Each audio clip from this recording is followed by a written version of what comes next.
We're going to kick off basically 2025 because we're still in January with some bad news. I did a video on the YouTube channel about my hopes and dreams for 2025, and one of the top things that I was wishing for that year was that there were less layoffs in gaming in general, specifically in VR. Over 200 companies had layoffs or closures entirely in gaming in general in 2024. It was a horrible year.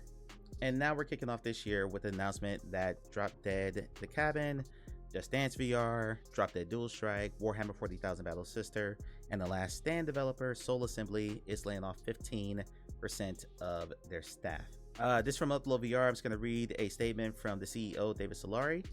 We can confirm a reduction in our team by 15%. This decision was taken to ensure the studio is aligned with the requirements of our upcoming projects. We are providing support to the affected team members as they transition to new opportunities and thank them for their contributions. This step was necessary to position the company for future success during a challenging time for the gaming industry. Note he didn't say the VR industry, he said specifically the gaming industry.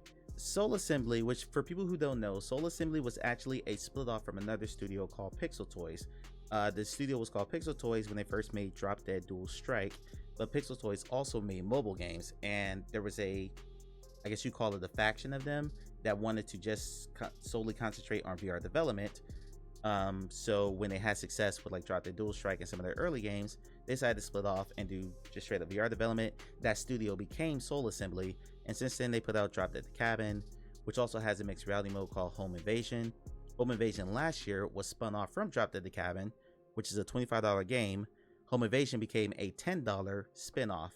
So if you buy Drop Dead The Cabin, you actually get both games, but if you buy just Home Invasion, which is a mixed reality version of the game, you pay just $10 for that and just get the MR version.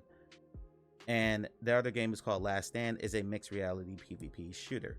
When Quest 3 launched 2 Octobers ago now, right around that time, there were a bunch of developers who, number one, were doing MetaQuest 3 updates. I've covered a ton of those on YouTube. And they were also doing mixed reality treatments for their existing games to kind of like add value and add more playability to the games that they had. Drop Dead The Cabin is one of them. Home Invasion was introduced initially as a free add-on to the main game.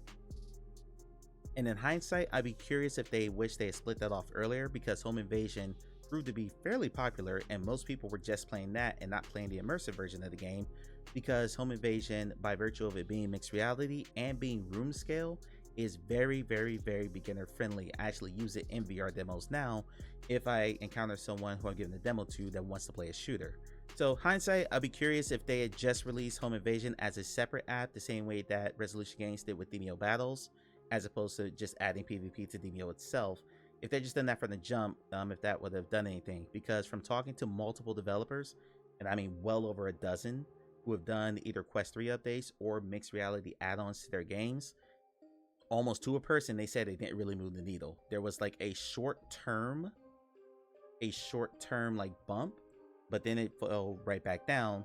I don't know if it would have stopped 15% of layoffs, and I get that. I'm not trying to say that would have saved it, but I'm curious if they would have made more money if they had done that earlier, because I think Home Invasion came out as the add-on, the free add-on first, and then it split off like 6 to 9 months later, something like that, when a lot of people had already played it.